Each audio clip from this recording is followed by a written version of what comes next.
नमस्कार दोस्तों, स्वागत है आपका अपने यूट्यूब चैनल मेंबर व्यू में। और आज हम पढ़ेंगे भारत के पठार, जो कि एक बहुत इम्पोर्टेंट टॉपिक है। तो शुरू करते हैं आज का अपना टॉपिक।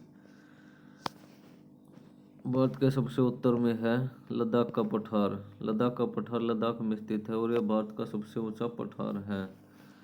लद्दाख के पठार में वर्ष भर बर्फ जमी रहती है, इसलिए बर्फ का मरुस्थल या शीत मरुस्थल के नाम से भी जाना जाता है। ये भी आपको ध्यान रखना है। भारत के दक्षिण में दक्षिण का पठार है और दक्षिण के पठार को दो भागों में नर्मदा नदी बांटती है, एक उत्तर और एक दक्षिण। दक्षिणी पठार का दक्षिणी भाग है जो दक्कन का पठार कहलाता है और यह भारत का सबसे बड़ा पठार है। दक्कन के पठार को भारत में विभिन्न नामों से जाना जाता है।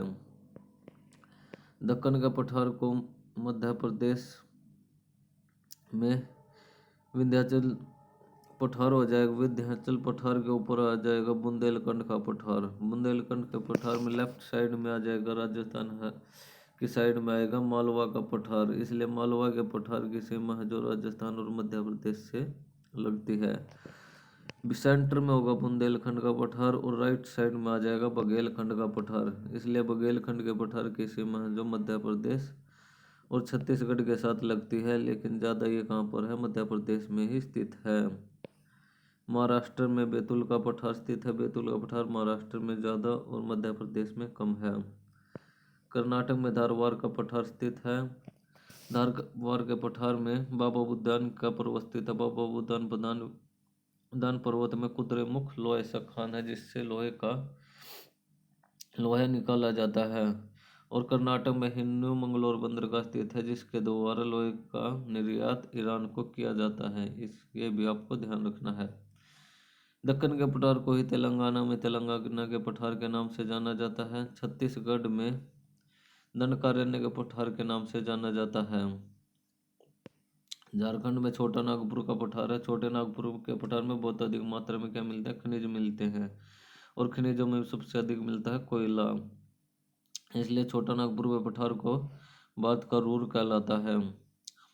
छोटे नागपुर के पठार को दो भागों में महानदी बांटती है, इसलिए महानदी भी दो नदी पर्वतों के बीच में से गुजरती है, इसलिए महानदी को भी बनास घाटी में से गुजरने वाली नदी कहा जाता है। और दामोदर नदी छोटा नागपुर के पठार को दो भागों में बांटती है, इसलिए इसे दामोदर घाटी पठार के नाम से भी जाना जाता है। दामोदर नदी ने छोटे नागपुर के पठार को दो भागों में बांट दिया। ऊपरी भाग को रांची का पठार, निचले भाग को हजारीबाग का पठार कहा जाता है। अब आप देख रहे होंगे मेघालय का पठार। मेघालय की राजधानी शिलांग है, इसलिए इसे शिलांग के पठार के नाम से भी जाना जाता है। छोटे नागपुर के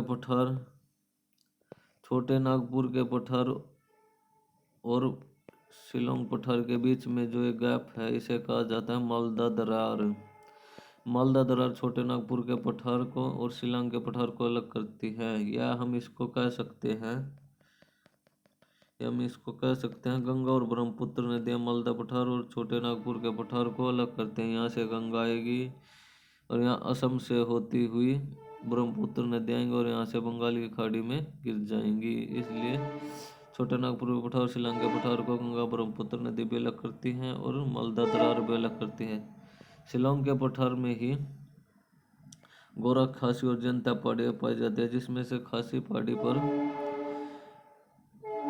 चेरापूंजी और मौसिनराम दोनों स्थित हैं, इसलिए विश्व के सबसे अधिक वर्षा कहाँ पर होती है, मौसिनराम में होती है। और तमन और मौसिनराम कहाँ पर, खासी पहाड़ी पर, इसलिए खासी पहाड़ी पर ही विश्व की सबसे ज़्यादा वर्षा होती है। तो ये था आज का हमारा टॉपिक भारत के पठार। उम्मीद करता हूँ आपको पसंद आया होगा। पसंद आया हो तो चैनल को लाइक करें, शेयर करें और सब्सक्राइब करें। तो धन्यवाद दोस्तों।